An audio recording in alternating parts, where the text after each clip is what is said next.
Salut les petits clous, bienvenue dans Les Pieds dans le Pad. Avant de clôturer cette année 2025, je voulais vous remercier chacun d'entre vous. Vous êtes de plus en plus nombreux à suivre mes vidéos et c'est grâce à votre soutien que la chaîne continue d'avancer. Merci pour votre fidélité et toute la force que vous m'apportez. En 2026, j'ai encore plein de pépites et de surprises à vous faire découvrir. Alors, restez connectés.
Red Dead Revolver est un jeu d'action à la troisième personne, sorti en 2004 sur PlayStation 2 et Xbox.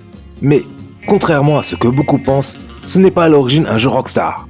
Le projet, né à la fin des années 90 chez Angel Studio, un studio basé à San Diego, déjà reconnu pour son savoir-faire technique, notamment dans les jeux de course.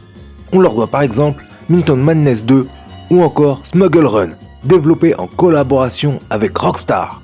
Vous voyez le truc arriver ? A l'origine, Red Dead Revolver est pensé comme un jeu d'action inspiré des westerns spaghetti.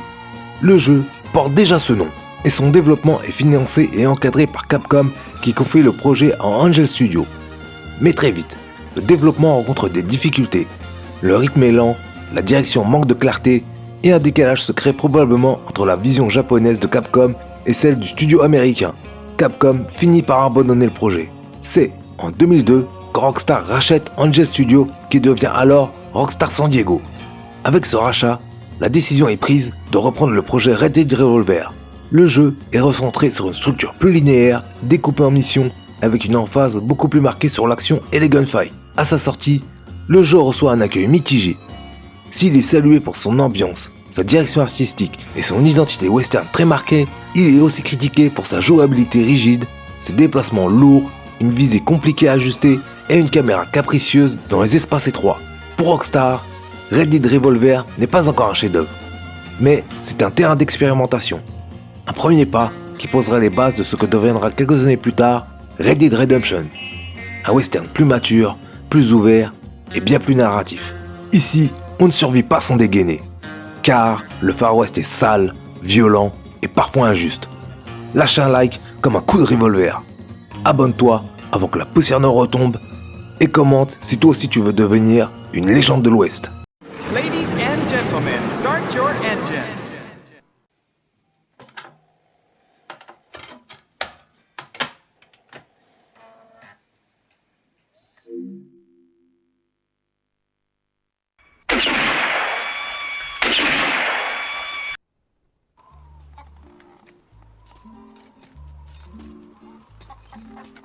L'histoire débute dans les années 1880. Après 3 mois à prospecter pour de l'or, Nate Harlow découvre un filon prometteur. Il rentre chez lui, dans sa ferme isolée, les bras chargés de cadeaux, bien décidé à annoncer la nouvelle à sa famille de leur nouvelle fortune.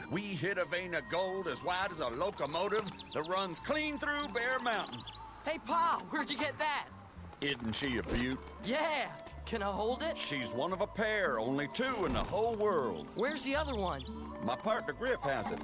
We made him up special to symbolize our newfound wealth. Can I try it out? One day this fine weapon will be yours. But for now, why don't you take my old pistol? Go on down to the river and practice while I give your ma her gifts.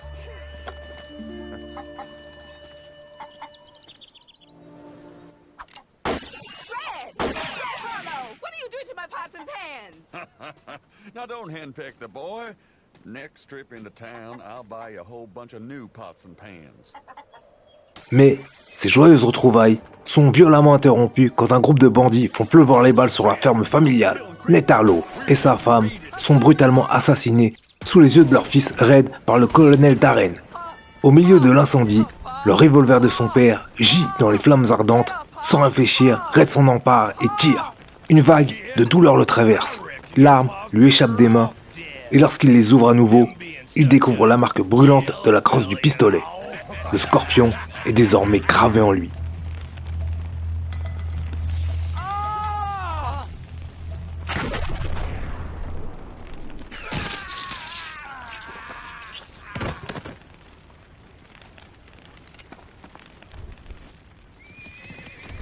Des années plus tard, Red deviendra un chasseur de primes solitaire et redoutable. Son seul but sera de traquer les hors-la-loi pour gagner sa vie, tout en gardant en tête son désir de vengeance, à la recherche des meurtriers de sa famille, jusqu'au jour où... Construit autour d'une succession de niveaux linéaires, le gameplay repose principalement sur les fusillades, les duels et les affrontements contre des groupes d'ennemis ou des boss. La progression se fait par chapitre, renforçant l'impression de suivre un western découpé en actes avec une montée en tension progressive. La maniabilité est volontairement simple et directe, le joueur se déplace librement dans des zones relativement fermées, on peut se mettre à couvert derrière certains éléments du décor et tirer à l'aide d'un système de visée manuel. Cependant, la précision demande un certain temps d'adaptation, la visée n'étant pas toujours très fine, surtout lors des déplacements rapides. Le cœur du gameplay repose sur le Dead Eye. Cette mécanique permet de ralentir le temps et de marquer plusieurs ennemis avant de tirer. Son utilisation est limitée par une jauge et se recharge en éliminant des ennemis, ce qui oblige le joueur à l'employer de manière stratégique, incitant à alterner entre phases de tir classiques et de passages plus exigeants. Certaines missions viennent également casser la routine en permettant d'incarner d'autres personnages que Red Harlow. Ces personnages disposent parfois d'armes ou d'approches légèrement différentes, apportant un peu de variété au gameplay et renforçant l'aspect arcade de l'ensemble. Les missions rapportent également de l'argent en fonction de la performance du joueur, renforçant une logique de primes et de récompenses qui alimente directement la progression. En dehors des affrontements, le jeu propose une structure plus posée avec un hub central, généralement représenté par une ville nommée Widow's Patch. C'est depuis cet espace que le joueur peut lancer des missions, acheter de nouvelles armes ou équipements. Il ne s'agit pas d'une zone d'exploration libre, mais d'un point de transition pensé pour rythmer la progression tout en conservant une structure très encadrée. Les duels occupent aussi une place importante dans l'expérience. Ces séquences reposent sur le timing et la précision. Dégainer au bon moment, gérer le Dead Eye et tirer plus vite que l'adversaire. Elles renforcent fortement l'identité western du jeu et cassent la monotonie des fusillades classiques. Le jeu introduit également des combats de boss, avec chacun une identité visuelle et un style de combat propre et des patterns spécifiques. Ils obligent à se déplacer constamment ou à utiliser le Dead Eye de manière optimale. Ces affrontements donnent au jeu un aspect parfois brouillon, mais assumé dans sa mise en scène. Attention, la difficulté peut parfois se montrer assez brutale, avec certaines séquences exigeantes, voire frustrantes. Mais un joueur averti saura exploiter les failles de l'IA qui n'est pas très fine. Dans Red Dead Revolver, oubliez l'open world et la liberté totale. Ici, on est sur un pur jeu d'action à la troisième personne, découpé en niveaux linéaires. Ce choix structurel influence directement la manière dont le jeu est réalisé et mis en scène. Les niveaux sont globalement fermés, mais certains environnements laissent respirer l'action. Certains niveaux proposent parfois des zones plus larges, donnant l'impression d'un espace plus ouvert. Il ne s'agit pas d'un véritable monde ouvert, mais plutôt d'une volonté de casser la sensation de couloir et de renforcer l'immersion. Une intention probablement freinée par les contraintes techniques et un développement déjà complexe. Les environnements, bien que cloisonnés, restent variés et lisibles. Chaque niveau possède sa propre ambiance, ce qui évite une trop grande répétition visuelle, même si l'interaction avec le décor demeure limitée. Visuellement, le jeu repose sur une direction artistique très marquée, fortement inspirée du cinéma western. Plus précisément, Red Dead Revolver puise dans l'imaginaire des westerns de Sergio Leone et des productions plus violentes et stylisées des années 70 et 80 avec un filtre film rétro sur pellicule. Cela se traduit par une mise en scène appuyée, cadrage cinématographique, ralenti lors des moments clés, gros plans sur les visages avant les duels et confrontations théâtrales. Les personnages participent pleinement à cette identité. Ils sont volontairement caricaturaux, parfois excessifs, presque grotesques, rappelant les figures archétypales du western de genre. Le jeu ne cherche pas le réalisme historique, mais assume un ton pulp, spectaculaire, proche du film de série B. D'un point de vue technique, certaines limites apparaissent rapidement. Un élément saute notamment aux yeux, l'image apparaît très floue.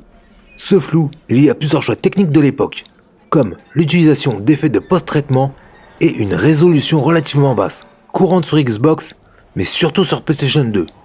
Le résultat donne une image parfois baveuse, avec des contours peu nets, surtout lors des mouvements de caméra. Malgré cela, la mise en scène parvient souvent à compenser ses faiblesses techniques. Lors des duels et des combats de boss, le jeu privilégie l'impact visuel, le rythme et la tension, renforçant cette sensation de jouer à un western interactif plutôt qu'une simple succession de fusillades.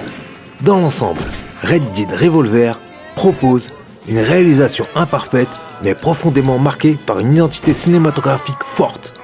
Une approche encore brute, parfois limitée, mais qui pose déjà certaines bases stylistiques que Rockstar développera plus tard de manière bien plus ambitieuse avec Red Dead Redemption.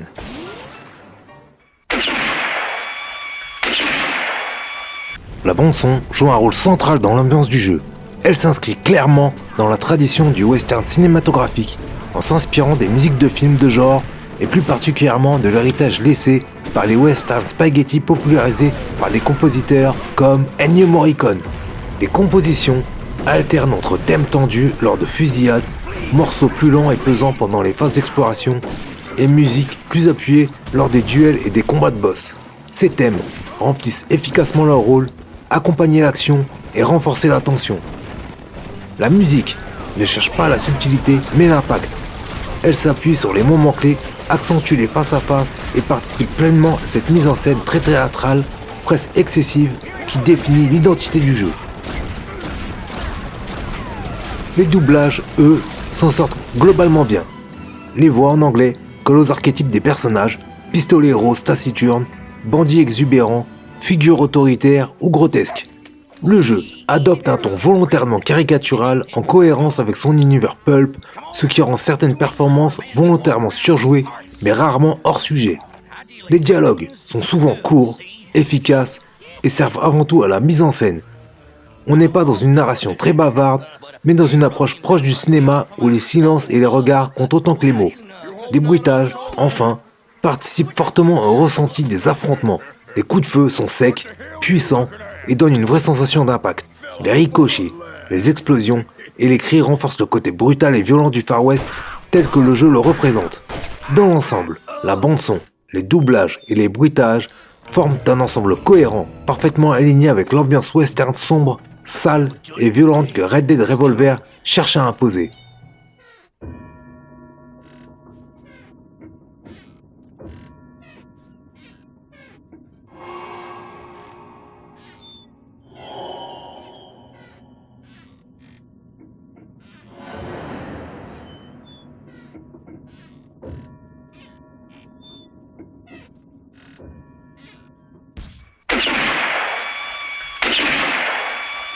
Red Dead Revolver propose une durée de vie relativement courte, parfaitement cohérente avec sa structure très linéaire.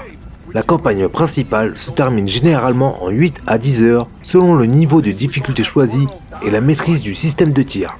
Ce format s'explique par le découpage en niveaux et l'absence totale d'exploration libre. Chaque mission est pensée comme une séquence d'action autonome, avec peu de détours possibles, ce qui donne au jeu un rythme soutenu et linéaire. Le jeu intègre toutefois quelques éléments favorisant la rejouabilité. Il est possible de rejouer les niveaux pour améliorer son score, débloquer certains personnages jouables ou tenter les difficultés supérieures qui demandent une utilisation plus maîtrisée du die et une meilleure gestion des affrontements. En complément de la campagne solo, Red Dead Revolver propose également un mode multijoueur en local, jouable en écran partagé jusqu'à 4 joueurs. Il s'agit avant tout d'un bonus, conçu pour prolonger légèrement l'expérience et offrir quelques parties rapides entre amis, typique des jeux consoles du début des années 2000.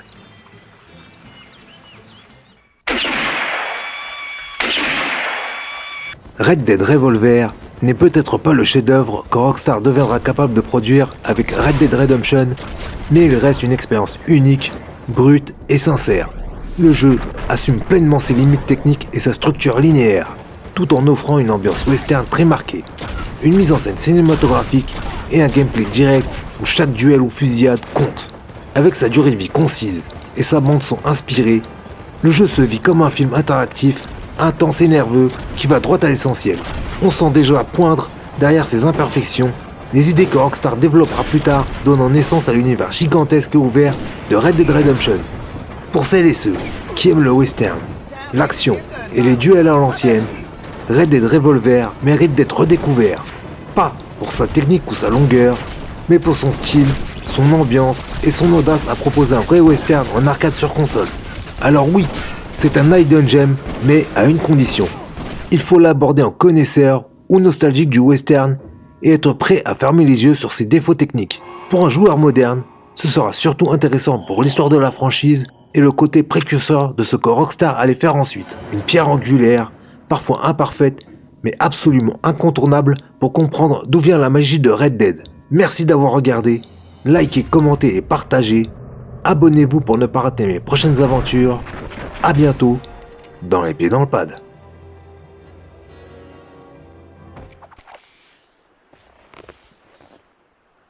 Congratulations, you placed first.